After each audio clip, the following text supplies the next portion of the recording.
পার্কে কি কি রাইড করলাম আর টেডির সাথে কেমন আনন্দ করলাম সেই ভিডিওটি দেখতে হলে আমার সাথে থাকুন। এখানে কিন্তু অনেক রকমের রাইড আছে আর রাইডে উঠতে হলে এই গাড়িতে থেকে কিন্তু টিকিট কাটতে হয়। এখানে কিন্তু নাগরদোলাও আছে, নাগরদোলায় ওঠার কিন্তু আমাদের সময় হয়নি। আমরা কিন্তু এখন এই গাড়ির রাইড করব আর এই রাইডটার জন্য কিন্তু 60 টাকা করে টিকিট কাটতে হয়। এই রাইডটা শুধু বড়দের জন্য, বাচ্চাদের এখানে আনা নিষেধ। এই রাইডটাই কিন্তু আমি, আমার ননদ আর আমার স্বামী যান, আমরা এই তিনজনই এসেছিলাম। আমি আর আমার ননদ কিন্তু গাড়িটা ভালোভাবে চালাতেই পারতেছিলাম না। বাচ্চাদের জন্য কিন্তু অনেক সুন্দর একটা ঘোড়ার রাইড ছিল। মুস্কানকে নিয়ে মুস্কানের মামা ঘোড়ার রাইড করার জন্য গিয়েছিল, কিন্তু মুস্কান তো ভয়ে ঘোড়ার উপর বসতেই চাচ্ছিল না। এইদিকে তারা দুই ভাই আবার এরোপ্লেন রাইড করার জন্য চলে গেল। তারা দুজন এরোপ্লেন রাইড করার সময় তো অনেক খুশি ছিল।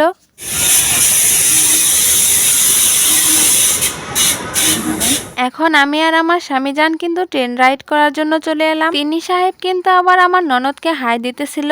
এখন কিন্তু ট্রেনটা স্টার্ট করে দিয়েছে আর আমি কিন্তু বেশ ভয় পেয়েছিলাম।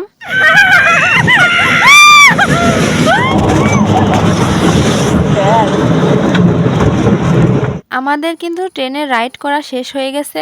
এখন কিন্তু আমরা সবাই চলে যাব বুলেট ট্রেনে রাইড করার জন্য। আর এই ট্রেনটার টিকিট কিন্তু মাত্র 30 টাকা ছিল। আমরা সবাই কিন্তু এখন এই ট্রেনটার মধ্যে উঠে গেলাম। আমরা সবাই কিন্তু এখন ট্রেনের ভেতরে বসে গেছি যার যার জায়গায়।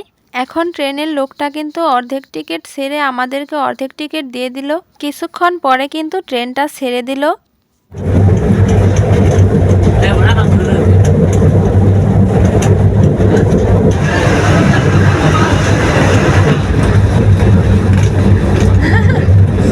এখন আমরা সবাই কিন্তু ট্রেন থেকে নেমে গেলাম, কারণ আমাদের রাইড করার সময় শেষ। এইখান থেকে বেরিয়ে আমি আমার ননদ কিন্তু পাকনামি করা শুরু করে দিয়েছি। দুজন কিন্তু হাত ধরে হাঁটাহাঁটি করা শুরু করে দিয়েছি। আবার আমার ননদ কিন্তু আমার হাত ধরে ঘোরানোর চেষ্টা করতেছিল। এইখানে কিন্তু অনেকেই এই হাঁসের নৌকার রাইড করতেছিল।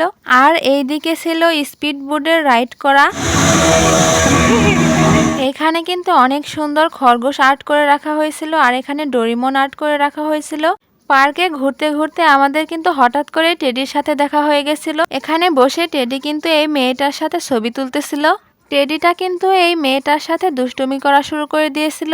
তারপর কিন্তু আমার স্বামীজান চলে গেল টেডির কাছে। টেডিটা কিন্তু ভাইয়াকে ডাক দিতেছিল। তারপর কিন্তু ভাইয়াও চলে গেল টেডির কাছে। টেডির সাথে ছবি তোলার পর ওরা কিন্তু টেডির সাথে হ্যান্ডশেক করতেছিল।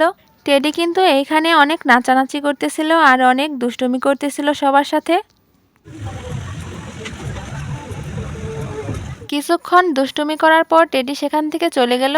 অল্প সময়ের মধ্যে সব জায়গায় ঘোরা কিন্তু অনেক কঠিন হয়ে যায়। আমরা কিন্তু এখন পার্কের বাহিরে চলে এসেছি। আমরা কিন্তু এখন পার্কটাকে টাটা বাই বাই করে চলে যাব সরাসরি বাসের কাছে। আমাদের বাড়ি ফেরার সময় হয়ে এসেছে, সেই জন্য কিন্তু আমরা এখন বের হয়ে গেছি। এখন কিন্তু আমাদের বাসটা ছেড়ে দিয়েছি। আমাদের বাড়ি ফিরতে ফিরতে কিন্তু অনেক রাত হয়ে গিয়েছিল। আমার ভিডিওটি যদি আপনাদের কাছে ভালো লাগে তাহলে অবশ্যই আমাকে লাইক এন্ড ফলো দিয়ে আমার পাশে থাকবেন। আমার আগামী ভিডিও আসার আগ পর্যন্ত সবাই সুস্থ থাকবেন, ভালো থাকবেন। আল্লাহ হাফেজ।